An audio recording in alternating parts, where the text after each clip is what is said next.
Dear students, today we are going to study a very important topic, that is chemical bonding. In that chemical bonding, today we will study covalent or molecular bond. Okay, so this is a very important topic. आज हम covalent या molecular bond पढ़ेंगे chemical bonding chapter में. ठीक, इससे पहले हमने ionic bond cover up कर लिया है. अगर आपने वो उस वीडियो को नहीं देखा है तो प्लीज जरूर उसे देख लें. चलिए स्टार्ट करते हैं अभी कोवेलेंट बॉन्ड. ओके, सी, जैसा कि इसका नाम बोल रहा है को का मतलब होता है साझेदारी. मतलब जहां दो लोग इंटरैक्ट करें और दोनों लोग सहयोग करें, उसे क्या बोलते हैं? को वर्ड इसीलिए यूज करते हैं. इसलिए यहाँ पे देखिए आप, the bond form due to sharing of electron. यानी यहाँ पे हम यहाँ बॉन्डिंग पढ़ रहे हैं, यानी बॉन्ड का फॉर्मेशन होगा. और यहाँ पे जो बॉन्ड का फॉर्मेशन होता है वो होता है because of sharing of electron. ये कीवर्ड है, आपको ये याद होना चाहिए.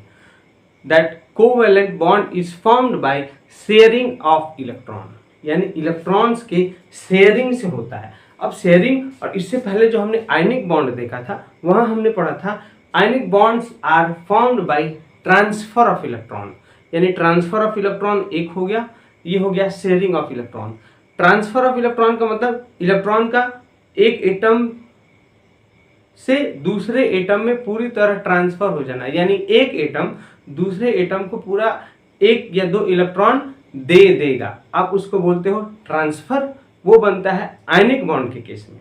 यहां अगर हम बात करें, यहां होगी शेयरिंग. शेयरिंग का मतलब दो एटम है, दोनों एक एक इलेक्ट्रॉन या दो दो इलेक्ट्रॉन, जितनी जरूरत पड़े उतना दोनों अपना इलेक्ट्रॉन देंगे, साझा करेंगे.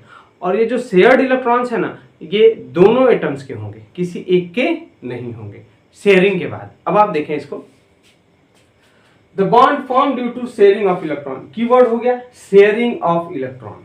ठीक है, आगे देखें, atoms are usually non metallic. यानी जहां ये कोवेलेंट बॉन्ड फॉर्म होता है वहां दोनों एटम्स जो होंगे ना, जिनके बीच में ये बॉन्ड फॉर्म हो रहा है, दोनों नॉन मेटल्स होंगे. ये हमने स्टार्टिंग में ही देख लिया था. वही अगर हम बात करें आयनिक बॉन्ड, तो एक मेटल होगा, दूसरा नॉन मेटल. मेटल्स के वैलेंस शेल में एक, दो या तीन इलेक्ट्रॉन होंगे जो इलेक्ट्रॉन्स को देगा, और वही नॉन मेटल्स के केस में 5, 6 या 7 इलेक्ट्रॉन्स होंगे जो इलेक्ट्रॉन को इजीली लेगा. तो वहां इलेक्ट्रॉन का ट्रांसफर होगा आयनिक. यहां अगर हम बात करें शेयरिंग में, ज्यादातर ये नॉन मेटल्स ही होते हैं. अब देखिए आप, नॉन मेटल्स के केस में यहाँ पे जो वैलेंस शेल है इसमें होंगे 5, 6 और 7 इलेक्ट्रॉन्स. ठीक, अब जब ये 5, 6 या 7 इलेक्ट्रॉन्स हो गए तो अब आप बताओ उसको, यानी सपोज करो इसकी बैलेंस है ना 5, 6 और 7 इलेक्ट्रॉन्स है, तो इसकी वैलेंसी कितनी हो गई? यानी इसको ऑक्टेट कंप्लीट करने के लिए अगर 5 इलेक्ट्रॉन्स है तो 3 इलेक्ट्रॉन की जरूरत है. 6 है बैलेंस शेल में तो 2 इलेक्ट्रॉन की जरूरत है. 7 है तो 1 इलेक्ट्रॉन की जरूरत है. अब यहाँ खास बात क्या है कि अब इसको 3, 2 और 1 इलेक्ट्रॉन लेना आसान है, न कि देना. देने में इसको ज्यादा एनर्जी खर्च करनी होगी और लेना इसके लिए काफी आसान होगा. यानी एनर्जी के पर्पज से ये क्या करता है, इलेक्ट्रॉन्स को लेगा न कि देगा. देखिए आप, transfer of electron is not possible. यहाँ यानी अगर हमारे दिमाग में आ रहा हो कि 5 इलेक्ट्रॉन है, 5 इलेक्ट्रॉन्स है, 6 इलेक्ट्रॉन्स है, 7 इलेक्ट्रॉन है इसके वैलेंस शेल में, तो ये इन इलेक्ट्रॉन्स को क्यों नहीं दे रहा है? देना संभव नहीं है क्योंकि ज्यादा एनर्जी लगेगी. अब आप खुद सोचो, 5 इलेक्ट्रॉन देना आसान है या 3 इलेक्ट्रॉन लेना इसे आसान है, कम एनर्जी खर्च होगा, इसलिए ये एटम्स इलेक्ट्रॉन्स को ले लेते हैं. ठीक ना, आप देखें, due to energy concern so each atom share electron to gain octet.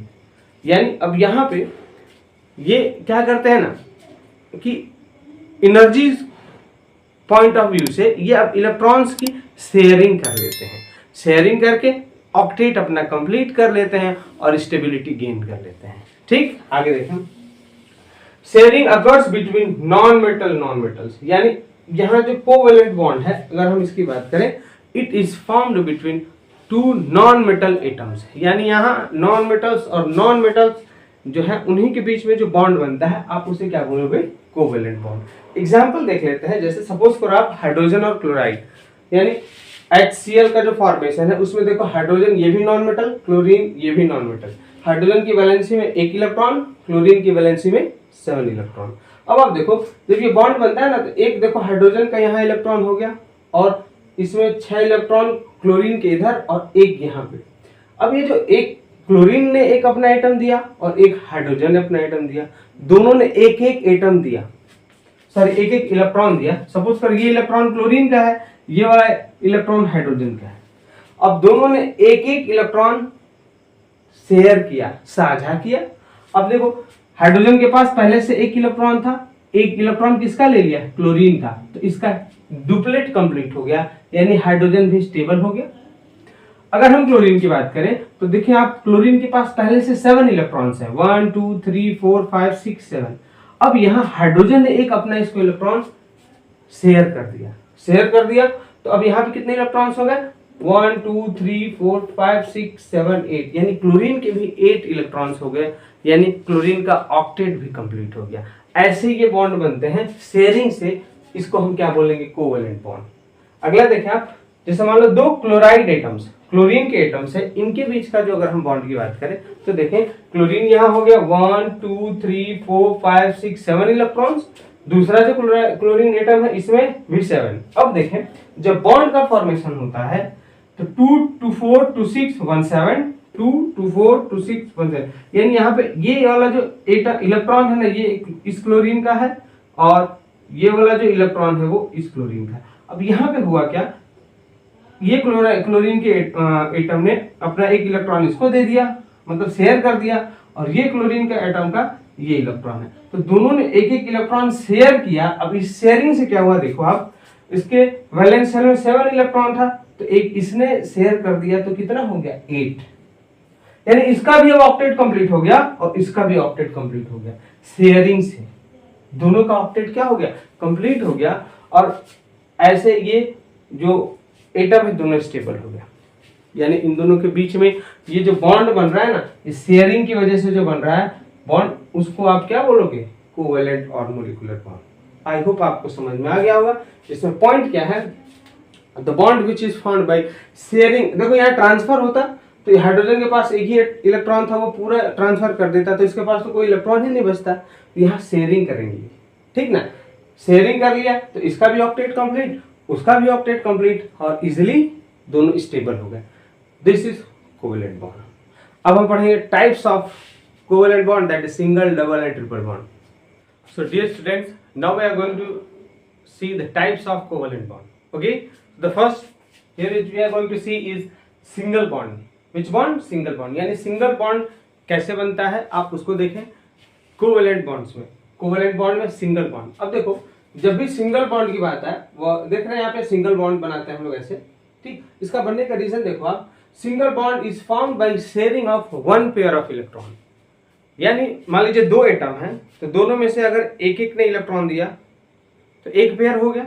मान लीजिए ए बी, जैसे एग्जांपल सपोज करो ये कार्बन हो गया और ये क्लोरीन, कार्बन क्लोरीन, तो देखिए आप कार्बन हो गया सेंटर में, क्लोरीन 1 2 3 4, हम ये कार्बन टेट्राक्लोराइड की बात कर रहे हैं, CCl4, ठीक।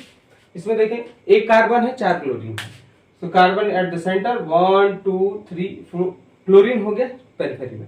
अब देखो आप यहाँ क्लोरीन में 7 atoms, 7 atoms, 7 atoms, 7 atom, carbon में है उसकी वैलेंसी 4, तो 4 हो गया। अब हमने रेड कलर से कार्बन इलेक्ट्रॉन्स को डोनेट किया है 1 2 3 4, और क्लोरीन के ब्लू कलर से हमने डोनेट किया है। अब आप देखें इसमें होता क्या है, जैसे दो एटम हो गए, जैसे कार्बन हो गया क्लोरीन हो गया, कार्बन हो गया क्लोरीन हो गया, ये एक कार्बन ये अगला क्लोरीन, ये एक कार्बन ये अगला क्लोरीन। अब इसमें हो क्या रहा है, चारों जो क्लोरीन के मॉलिक्यूल्स हैं वो जो सेंट्रल में कार्बन है ना उसी से बॉन्डेड हैं, सिंगल बॉन्ड से उससे जाके ये लगे हुए हैं। अब देखें आप इसमें हो क्या रहा है, जैसे कार्बन की वैलेंसी 4 है तो 1 2 3 4, एक एक कार्बन ने 4 क्लोरीन एटम्स के साथ अपना इलेक्ट्रॉन शेयर किया है। देखिए आप एक कार्बन एक क्लोरीन, एक कार्बन एक क्लोरीन, एक कार्बन एक क्लोरीन, एक कार्बन अगला क्लोरीन, यानी अब ये दो एटम हो गए कार्बन क्लोरीन, अगला दो एटम हो गए ये, अगला दो एटम ये, अगला दो एटम ये। अब इन दो एटम्स के बीच में अगर एक पेयर का इलेक्ट्रॉन का शेयरिंग हो, मतलब सिर्फ दो, एक कार्बन का और एक क्लोरीन का, जैसे में देखें आप ये रेड वाला कार्बन का है और ये ब्लू वाला क्लोरीन का। तो दो एटम्स के बीच में, ठीक, एक पेयर का अगर इलेक्ट्रॉन का शेयरिंग हो तो इससे जो बॉन्ड बनता है ना, आप उसको सिंगल कोवेलेंट बॉन्ड बोलेंगे। क्या बोलेंगे? Single covalent bond. ठीक है, देखो आप इसको ऐसे रिप्रेजेंट करते हैं और इसका फॉर्मेशन ये है। अब इसमें देखो सेंट्रल में जो कार्बन है ना, उसका ऑक्टेट पूरा हो गया है। देखो कैसे आप 2 2 4 2 6 2 8, और क्लोरीन्स का देखिए आप 718 718 718 718, सबका यहाँ ऑक्टेट कंप्लीट है। इसलिए यहाँ जो बॉन्ड बना है वो बहुत ही स्टेबल बॉन्ड है। और कौन सा है? Single covalent bond. अगर हम इधर बात करें मीथेन के स्ट्रक्चर में, किसमें? CH4 में, CH4 यानी मीथेन। अब आप देखें इसमें जो स्ट्रक्चर बना है वो क्या है? एक कार्बन है, carbon is attached with 4 hydrogen atom. Carbon हो गया सेंटर में, अब हाइड्रोजन एटम किनारे 1 2 3 4। ठीक, अब कार्बन की वैलेंसी 4 है, तो देखो 1 2 3 4, ये रेड वाले जो इलेक्ट्रॉन्स हैं वो कार्बन की हो गए। हाइड्रोजन की वैलेंसी कितनी होती है? 1। तो देखो आप हाइड्रोजन 1 हाइड्रोजन 1 हाइड्रोजन 1 हाइड्रोजन 1। अब इसमें CH4 का जब फॉर्मेशन हुआ तो आप देखें ये सेंट्रल, यहाँ देखो एक कार्बन ने अपना इलेक्ट्रॉन यहाँ शेयर किया, हाइड्रोजन ने अपना यहाँ। तो ऐसे देखेंगे आप तो कार्बन की वैलेंसी, कार्बन का ऑक्टेट कैसे पूरा हुआ देखिए, 1 2 3 4 5 6 7 8। कार्बन की खुद का 4 इलेक्ट्रॉन है और हाइड्रोजन के एक एक इलेक्ट्रॉन, इन सबका शेयरिंग हुआ तभी तो इन सारे इलेक्ट्रॉन्स को, ये 2 इलेक्ट्रॉन हो गए ना, आप इसके हाइड्रोजन में भी काउंट करोगे, इसको दोनों कार्बन में भी काउंट करोगे, इसीलिए इसको हम शेयरिंग बोलते हैं। कि यहाँ ये 2 इलेक्ट्रॉन हो गए, ये 2 इलेक्ट्रॉन कार्बन के भी हैं, 2 इलेक्ट्रॉन हाइड्रोजन के भी हैं, ये 2 इलेक्ट्रॉन्स कार्बन के भी हैं, ये 2 इलेक्ट्रॉन हाइड्रोजन। यही है म्यूचुअल शेयरिंग, जिससे बनता है कोवेलेंट बॉन्ड।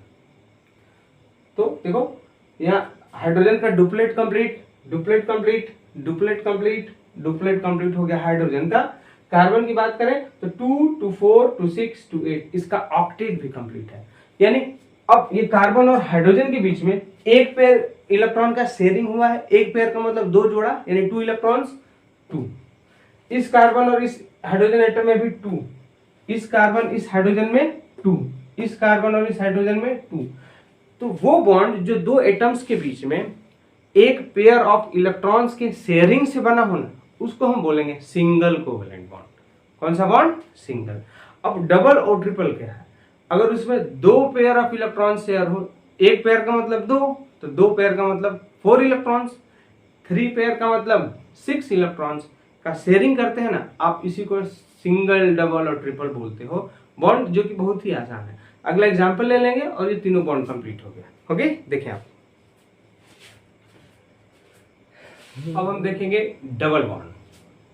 ओके, देखिए आप, double bond is formed by sharing of 2 pair of electron. जैसा कि नाम बोला है डबल, डबल का मतलब 2 हो गया, तो यहाँ 2 पेयर ऑफ इलेक्ट्रॉन्स की शेयरिंग होगी और उससे जो बॉन्ड बनेगा वो हो गया आपका डबल बॉन्ड। देखिए आप, एग्जाम्पल लिया हमने इथीन का, किसका लिया है? इथीन, और ये हो गया कार्बन डाइऑक्साइड। इन दोनों में डबल बॉन्ड है। इसका स्ट्रक्चर देख लेते हैं कैसे होता है। देखें, इसमें हो गया C2H4, यानी सेंटर में 2 कार्बन होंगे एटम और पेरिफेरी में 4 हाइड्रोजन, 1 2 3 4। अब कार्बन की वैलेंसी कितनी होती है? 4। कितनी होती है? 4। तो इसके बेसिस पे देखें, सेंटर में हमने रेड कलर लिया, 1 2 3 4, इस कार्बन एटम का हो गया। इस कार्बन का देखिए 1 2 3 4 हो गया। हाइड्रोजन की वैलेंसी 1 है, हाइड्रोजन की 1, हाइड्रोजन की 1, हाइड्रोजन की 1, हाइड्रोजन की। अब हमको इस पर देखना है कि हाइड्रोजन का डुप्लेट भी कंप्लीट हो और कार्बन का ऑक्टेट भी कंप्लीट हो, ये सारा होना चाहिए। देखिए आप यहाँ पे हाइड्रोजन का डुप्लेट, डुप्लेट, डुप्लेट, डुप्लेट हो गया। कार्बन की देखिए आप 1 2 3 4 5 6 ही हो रहा है यहाँ पे। इसलिए अब ये कार्बन क्या करेगा ना, ये जो बगल वाले कार्बन है इसका भी 2 इलेक्ट्रॉन ले लेगा, शेयर कर देगा।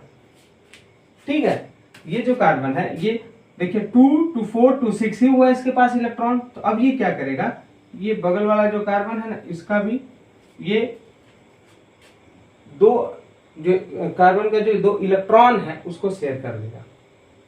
ठीक है, मैं गलती से एटम बोल दे रहा हूँ, सॉरी उसके लिए। अब देखिए आप 2 2 4 2 6, इस कार्बन एटम की बात करें तो 2 2 4 2 6 इलेक्ट्रॉन अब ये क्या करेगा ना, ये कार्बन इसका जो बगल का 2 इलेक्ट्रॉन है इसको भी शेयर कर लेगा।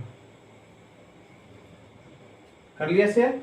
अब आप देखें इस कार्बन की हम बात करें 2 2 4 2 6 2 8 इलेक्ट्रॉन्स हो गए। इस कार्बन की बात करें 2 4 6 और 8। अब हम यहाँ क्या देख रहे हैं, हमने देखा कि जो ये कार्बन है ना बीच में, इन्होंने बगल वाले कार्बन का यानी इस कार्बन ने इस कार्बन का, इस कार्बन ने इस कार्बन का 2 इलेक्ट्रॉन शेयर किया है। 2 इलेक्ट्रॉन का मतलब 2 पेयर ऑफ इलेक्ट्रॉन शेयर किया है, मतलब 1 2 3 4। तो कितने पेयर ऑफ इलेक्ट्रॉन्स का शेयरिंग हो गया, यहाँ पे 2 पेयर ऑफ इलेक्ट्रॉन्स का शेयरिंग हो गया, यानी 4 इलेक्ट्रॉन्स का। तो इनसे जो बॉन्ड बना ना उसे हम डबल बॉन्ड बोलेंगे। कौन सा बॉन्ड बोलेंगे, डबल बॉन्ड। अगर आप इसको बनाए तो ऐसे बनेगा कुछ, ये हो गया डबल बॉन्ड। ठीक, ऐसे ही कार्बन डाइऑक्साइड गैस जो है उसका देख लेते हैं। सेंटर में हो गया कार्बन और ऑक्सीजन हो गया 2 किनारे में। ऑक्सीजन का 2 4 6 जो लास्ट सेल में इलेक्ट्रॉन्स होते हैं वो हो गए, और कार्बन का 4 1 2 3 4। अब देखें ये ऑक्सीजन का 6 इलेक्ट्रॉन है, तो ये कार्बन का 2 इलेक्ट्रॉन शेयर करेगा, तो इसका ऑक्टेट पूरा हो गया। बगल वाले ऑक्सीजन के पास 6 इलेक्ट्रॉन्स हैं, इसने कार्बन का 2 इलेक्ट्रॉन और शेयर किया, तो इसका भी ऑक्टेट पूरा हो गया। अब बीच वाला जो कार्बन है उसका ऑक्टेट देख लेते हैं। देखें आप 2 2 4 2 6 और 2 8, यानी सेंटर वाला जो कार्बन है ना, इसने भी जो ऑक्सीजन है इससे देखिए, इससे एक पेयर शेयर किया और इससे एक पेयर शेयर किया। कुल मिला के कितना पेयर शेयर किया इसने, 2 पेयर, यानी 4 इलेक्ट्रॉन्स का शेयरिंग हुआ। 2 इस ऑक्सीजन से और 2 इस ऑक्सीजन से। तो 2 पेयर ऑफ इलेक्ट्रॉन्स का शेयरिंग यानी 4 इलेक्ट्रॉन्स का शेयरिंग होता है, उससे क्या बनेगा, डबल बॉन्ड बनेगा। कौन सा बॉन्ड बनेगा, डबल बॉन्ड। इसको आप रिप्रेजेंट कैसे करोगे, C double bond O double bond O। ये हो गया आपका कार्बन डाइऑक्साइड। देखिए double bond double bond. Okay, so I hope आपको ये डबल बॉन्ड का कॉन्सेप्ट क्लियर हो गया। अब देख लेते हैं जल्दी discuss about the triple bond, यानी हम ट्रिपल बॉन्ड के बारे में बात करेंगे। और triple bond is form by sharing of 3 pair of electrons. यानी सिंगल बॉन्ड में हमने देखा था 1 पेयर इलेक्ट्रॉन का शेयरिंग हुआ, डबल बॉन्ड में 2 पेयर इलेक्ट्रॉन का शेयरिंग हुआ था, और ये ट्रिपल बॉन्ड में कितने पेयर का शेयरिंग होगा, 3 पेयर ऑफ इलेक्ट्रॉन्स, यानी 6 इलेक्ट्रॉन्स का शेयरिंग होगा। देखें आप नाइट्रोजन मॉलिक्यूल का हमने एग्जांपल लिया है। जैसे एक नाइट्रोजन एटम यहाँ हो गया, दूसरा एटम यहाँ हो गया। नाइट्रोजन की वैलेंसी 5, वैलेंसी 5। अब आप देखें इसमें हर एक एटम का ऑक्टेट कंप्लीट करना होता है, और यह ऐसा करने के लिए ही ये बॉन्डिंग होता है। एग्जांपल देखिए आप फर्स्ट एटम का, नाइट्रोजन के पास यहाँ कितने इलेक्ट्रॉन है, 5, तो इसको कितने इलेक्ट्रॉन की कमी है, 3। तो अभी बगल वाले नाइट्रोजन का 3 इलेक्ट्रॉन शेयर कर लेगा, ऑटोमेटिकली कौन सा बॉन्ड बन गया, ट्रिपल बॉन्ड। ठीक, हमने कार्बन डाइऑक्साइड में देखा था कि वहां कार्बन को कितने इलेक्ट्रॉन्स की जरूरत थी, 4। तो एक बगल वाले ऑक्सीजन से एक पेयर शेयर कर लेता है और दूसरा पेयर बगल। कुल मिला के ऑक्टेट कंप्लीट हो जाए, अपने आप ऑटोमेटिकली बॉन्ड्स का फॉर्मेशन हो जाता है। आप यहाँ देखें, यानी यहाँ पे देखें तो ये 3 पेयर ऑफ इलेक्ट्रॉन का शेयरिंग हो गया, यानी यहाँ पे ट्रिपल बॉन्ड बन गया। वही अगर हम दूसरी तरफ यहाँ बात करें तो यहाँ इथाइन मॉलिक्यूल, क्या है ये, इथाइन है, C2H2, यानी 2 कार्बन और 2 हाइड्रोजन। हाइड्रोजन का देखिए आप डुप्लेट पूरा यहाँ हो गया, डुप्लेट पूरा यहाँ हो गया, क्योंकि कार्बन की वैलेंसी 4 है, 1 2 3 4। तो हाइड्रोजन का डुप्लेट कंप्लीट, डुप्लेट यहाँ कंप्लीट। अब कार्बन की बात करें तो कार्बन में देखें 1 2 3 4 यहाँ है, और इस कार्बन एटम का, ठीक, तो देखें 2 3 4 5। अब ये 3 इलेक्ट्रॉन्स का शेयरिंग इस बगल वाले कार्बन एटम से करेगा, यानी 6 7 8। इसलिए यहाँ पे कौन से बॉन्ड का फॉर्मेशन हुआ है, ट्रिपल बॉन्ड का। ठीक, इस कार्बन का भी देख लें आप, 2 इलेक्ट्रॉन्स, 3 4 5 इलेक्ट्रॉन है, 3 इलेक्ट्रॉन की कमी है, तो बगल वाले कार्बन से ये 3 इलेक्ट्रॉन शेयर करके अपना ऑक्टेट कंप्लीट कर लेगा, और यहाँ कौन सा बॉन्ड बन जाएगा, triple bond. So I hope आपको ये समझ में आ गया। अब हम बॉन्ड स्ट्रेंथ और बॉन्ड लेंथ की बात कर लें, जो बहुत ही इंपॉर्टेंट है। देखें सबसे बड़ा होता है सिंगल बॉन्ड, उससे छोटा होता है डबल बॉन्ड, और सबसे छोटा होता है ट्रिपल बॉन्ड। ओके, आप ये याद रखें। ठीक। और स्ट्रेंथ की बात करें यानी बॉन्ड लेंथ हो गया ये तो आपका बॉन्ड लेंथ, सबसे बड़ा सिंगल, उससे छोटा डबल, सबसे छोटा ट्रिपल। और हम मजबूती की बात करें कि कौन सबसे मजबूत बॉन्ड है सिंगल, डबल और ट्रिपल में, तो आप देखें बॉन्ड स्ट्रेंथ में सबसे मजबूत होता है ट्रिपल बॉन्ड, यानी हम ऐसे लिखते हैं ट्रिपल बॉन्ड, फिर डबल। सबसे कमजोर होगा कौन सा बॉन्ड? Single bond. सबसे कमजोर कौन सा बॉन्ड होता है? Single bond. और सबसे मजबूत कौन सा बॉन्ड होगा? Triple bond. Okay, now we are going to talk about the polar and non polar covalent compounds. Okay, हम बात करेंगे अभी पोलर कोवेलेंट कंपाउंड क्या होते हैं और नॉन पोलर कोवेलेंट कंपाउंड्स क्या होते हैं। थोड़ा ध्यान से देखें, कंपाउंड्स में बेसिकली आप पोलर और नॉन पोलर कोवेलेंट कंपाउंड किसको बोलेंगे अभी यही हम पढ़ने जा रहे हैं। ठीक है, एग्जाम्पल से समझते हैं इसको। सपोज करो आप कोई दो कंपाउंड है, एक हो गया ए और दूसरा हो गया बी। ठीक, मैं ये थोड़ा स्पेस ले रहा हूं। ठीक, अब मान लो during the formation of bond यानी बॉन्ड फॉर्मेशन की प्रक्रिया में हमने क्या देखा कि इलेक्ट्रॉन्स का शेयरिंग हो रहा है। सपोज करिए इस एटम ने, इस मॉलिक्यूल ने अपना एक इलेक्ट्रॉन दिया और जो बी है उसने अपना भी एक इलेक्ट्रॉन दिया, यानी दोनों ने अपना एक एक इलेक्ट्रॉन शेयर किया। शेयरिंग ही पढ़ रहे हैं कोवेलेंट कंपाउंड में, तो माना हमने कि दोनों ने अपना एक एक इलेक्ट्रॉन शेयर किया। ठीक, अब देखें आप, इसमें एक फैक्टर है इलेक्ट्रोनेगेटिविटी, जो हमने इससे पहले वाले चैप्टर में पढ़ा था। The ability to attract a shared pair of electron towards itself is called electronegativity. The ability of an atom to attract shared pair of electrons toward itself is called electronegativity. यानी electronegativity क्या है? जो यहाँ sharing हो रहा है ना atoms का, अब ए और बी में जो ज्यादा इलेक्ट्रोनेगेटिव होगा ना, वो इन शेयर्ड पेयर ऑफ इलेक्ट्रॉन्स जिनका शेयरिंग हो रहा है उनको अपनी तरफ खींच लेगा। ठीक, और अगर मान लीजिए ए और बी दोनों का अगर इलेक्ट्रोनेगेटिविटी सेम है, सेम हो तो दोनों बराबर खींचेंगे, तो जो शेयर्ड पेयर ऑफ इलेक्ट्रॉन है वो बीच में रह जाएगा। अगर हमने मान लिया कि जो बी है उसका इलेक्ट्रोनेगेटिविटी ज्यादा है, यानी मान लीजिए बी हो गया, इसका इलेक्ट्रोनेगेटिविटी ज्यादा है, ज्यादा हो गया, तो अब ये जो शेयरिंग हो रहा है इलेक्ट्रॉन्स का, यानी जो शेयर्ड पेयर ऑफ इलेक्ट्रॉन है उनको भी अपनी तरफ खींच लेगा, यानी ये जो है वो इधर चला जाएगा। ठीक, तो अब बताओ जब ये इलेक्ट्रॉन उधर मूव कर रहा है तो यहाँ पे पार्शियल नेगेटिव चार्ज डेवलप होगा और यहाँ पे पार्शियल पॉजिटिव। ये क्यों हो रहा है? इलेक्ट्रोनेगेटिविटी के अंतर की वजह से। ये ज्यादा इलेक्ट्रोनेगेटिव है ना, तो ये जो ये दोनों इलेक्ट्रॉन्स हैं जिनकी शेयरिंग हो रही है, इनको ना वो थोड़ा सा अपने तरफ खींच लेगा, वो इधर आ जाएंगे। जब इधर आ जाएंगे तो इधर पार्शियल नेगेटिव चार्ज हो जाएगा और इधर पार्शियल पॉजिटिव चार्ज। अगर उन दोनों का इलेक्ट्रोनेगेटिविटी का डिफरेंस नहीं के बराबर है या बराबर है, तो जो शेयर्ड पेयर ऑफ इलेक्ट्रॉन्स हैं वो दोनों बिल्कुल बीचों बीच में होंगे। अगर दोनों बिल्कुल बीचों बीच में हैं तो आप इनको क्या बोलोगे? सिमेट्रिकल है। सिमेट्रिकल का मतलब यहाँ पार्शियल, अब जब बीच में है तो ये पार्शियल नेगेटिव और पार्शियल पॉजिटिव तो होगा नहीं। क्यों? क्योंकि इलेक्ट्रॉन्स तो बीच में है। ये पार्शियल नेगेटिव और पॉजिटिव क्यों हो रहा है? जब इलेक्ट्रॉन किसी एक दिशा में चला जा रहा है तो उधर पार्शियल नेगेटिव चार्ज बन रहा है और जिधर से जा रहा है इधर पार्शियल पॉजिटिव चार्ज। लेकिन अगर शेयर्ड पेयर ऑफ इलेक्ट्रॉन्स बीच में है तो आप इनको बोलोगे, यहाँ कोई जब चार्ज डेवलप नहीं हो रहा है तो आप बोलोगे कि ये नॉन पोलर है। लेकिन अगर इलेक्ट्रोनेगेटिविटी का डिफरेंस है दो एटम्स में तो इसमें पार्शियल नेगेटिव और पार्शियल पॉजिटिव चार्ज डेवलप हो जाएगा, तो आप बोलोगे कि क्या हो गया? ये कंपाउंड पोलर कंपाउंड हो गया। आई होप आपको समझ में आ गया होगा। अगर इलेक्ट्रोनेगेटिविटी डिफरेंस है दोनों एटम्स में या मॉलिक्यूल्स में, तो वो शेयर्ड पेयर ऑफ इलेक्ट्रॉन में को जिसका इलेक्ट्रोनेगेटिविटी ज्यादा है वो अपनी तरफ खींच लेगा। खींचेगा तो इधर आएंगे इलेक्ट्रॉन्स तो पार्शियल नेगेटिव, और जहां जिस साइड से आएंगे उस साइड पार्शियल पॉजिटिव।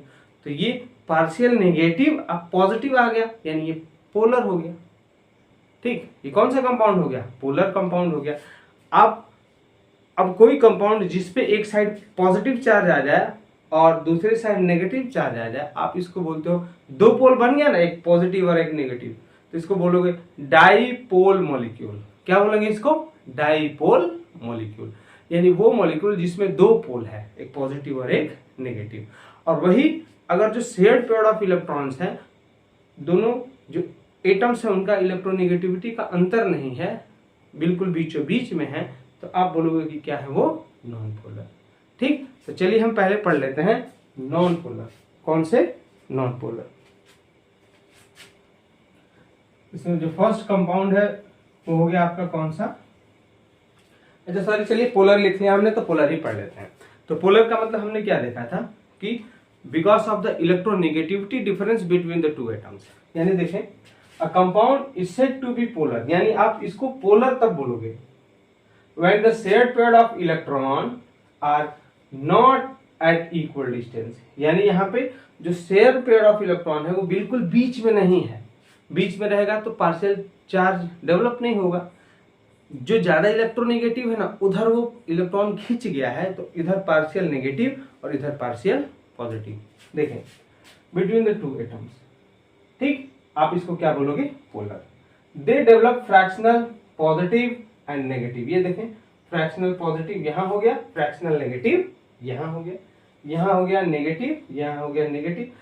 जो इलेक्ट्रोनेगेटिव ज्यादा होगा ना, तो उधर पार्शियल नेगेटिव होगा, क्योंकि वो इलेक्ट्रॉन अपनी तरफ खींच लेगा।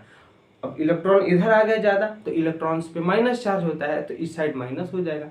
जिस साइड से खींच के आएंगे उधर पॉजिटिव चार्ज ज्यादा हो जाएगा, क्योंकि इलेक्ट्रॉन इधर आ गए तो प्रोटॉन उधर ज्यादा हो जाएंगे, ऑब्वियस है। दे आयोनाइज वाटर, यानी अगर इन कंपाउंड्स को अगर आप पानी में डालेंगे ना, पोलर कंपाउंड्स को, तो वाटर को आयोनाइज कर देते हैं। अब ये डेवलप क्यों हो रहा है? Electronegativity difference is high between the to atom, यानी ये पोलर कंपाउंड्स के डेवलप होने का रीजन क्या है? Electronegativity difference. एग्जाम्पल देख लेते हैं। देखिए फर्स्ट सपोज करो हाइड्रोजन और क्लोरीन, इसमें शेयरिंग हुआ इलेक्ट्रॉन का, एक एक इलेक्ट्रॉन का शेयरिंग होगा। एक इलेक्ट्रॉन के शेयरिंग से हाइड्रोजन का डुप्लेट भी कंप्लीट होगा और क्लोरीन का ऑक्टेट भी। अब देखिए, लेकिन क्लोरीन जो होता है ना, वो ज्यादा इलेक्ट्रोनेगेटिव है। ज्यादा इलेक्ट्रोनेगेटिव, तो जो यहाँ शेयर्ड इलेक्ट्रॉन था हाइड्रोजन का, उसको खींच लिया अपनी तरफ, खींच लिया ना। तो अब देखो क्लोरीन पे पार्शियल नेगेटिव ऐसे रिप्रेजेंट करते हैं, पार्शियल चार्ज, पार्शियल नेगेटिव इधर आ गया, पार्शियल पॉजिटिव इधर। तो आप देखो माइनस हो गया, ये प्लस हो गया, तो दो पोल बन गया ना। पोलर कंपाउंड का मतलब दो पोल का बनना, एक साइड प्लस चार्ज आना, एक साइड माइनस। नॉन पोलर का मतलब कोई प्लस माइनस नहीं होना, वहां इलेक्ट्रॉन बिल्कुल बीच में होंगे। और दूसरा एग्जांपल देख लें आप, अमोनिया NH3, इसमें नाइट्रोजन ज्यादा इलेक्ट्रोनेगेटिव है, तो हाइड्रोजन से इसने इलेक्ट्रॉन अपनी तरफ खींच लिया, पार्शियल नेगेटिव। पानी का मॉलिक्यूल देख लें, हाइड्रोजन और ऑक्सीजन, ऑक्सीजन ज्यादा इलेक्ट्रोनेगेटिव है, खींच लिया अपनी तरफ, इधर पार्शियल नेगेटिव, इधर पार्शियल पॉजिटिव। आई होप आपको ये पोलर कंपाउंड समझ में आ गया होगा। ठीक है, अभी देख लेते हैं non polar. Next we are going to deal non polar compounds, यानी वो कंपाउंड्स जो नॉन पोलर होते हैं। यानी हमने अभी देखा नॉन पोलर कंपाउंड्स का मतलब उनमें जो इलेक्ट्रॉन्स का डिस्ट्रीब्यूशन होगा वो बिल्कुल सेंटर में होगा, बीच में होगा, इलेक्ट्रॉन्स किसी एक साइड नहीं जाएंगे। उसका रीजन इलेक्ट्रोनेगेटिविटी का डिफरेंस या तो नहीं होना या तो बिल्कुल थोड़ा सा होना। देख लेते हैं।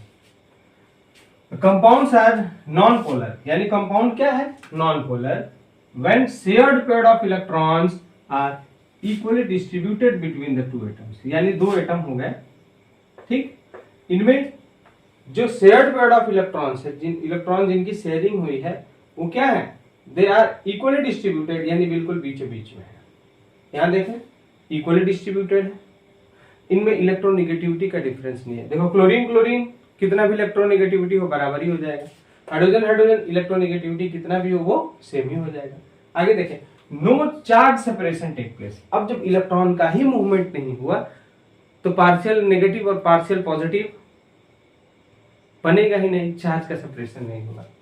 It is symmetrical. सिमेट्रिकल का मतलब जितना इलेक्ट्रॉन इस साइड होंगे उतने ही इलेक्ट्रॉन इस साइड होंगे, इसलिए कोई चार्ज नहीं डेवलप हो रहा है। दे आर इलेक्ट्रिकली न्यूट्रल, जब कोई चार्ज डेवलप नहीं हो रहा है तो वो क्या है, दे आर इलेक्ट्रिकली न्यूट्रल।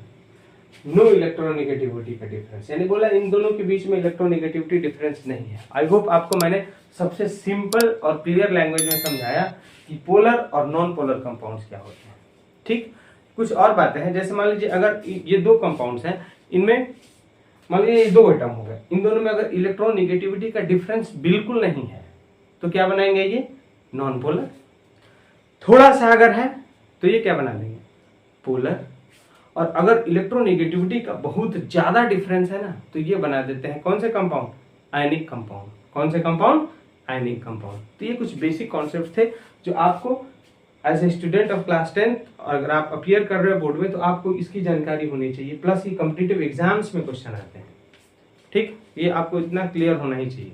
ठीक, और हाँ प्लीज आप क्लास 10 के अगर बोर्ड में अपीयरिंग स्टूडेंट हैं, प्लीज अभी से स्टार्ट करें मेहनत करना, आप वेट ना करें, क्योंकि आपका समय बोर्ड के एग्जाम के लिए डे, मिनट, सेकंड काउंट करता है और वो घट रहा है। तो आप जितना ज़्यादा हो सकता है उतना ज़्यादा समय यूटिलाइज करें, मेहनत करें, और पूरे अभी आपको एक साल कुछ सोचना ही नहीं है जब तक आपका बहुत अच्छा मार्क्स ना आ जाए। प्लीज़ मोटिवेटेड रहें, मेहनत करें, पढ़ते रहें। और अगर आप न्यू व्यूअर हैं then please subscribe and share my channel, और अगर आप रेगुलर व्यूअर हैं then very thanks to you all for supporting and viewing my video. Thank you and Jai Hind.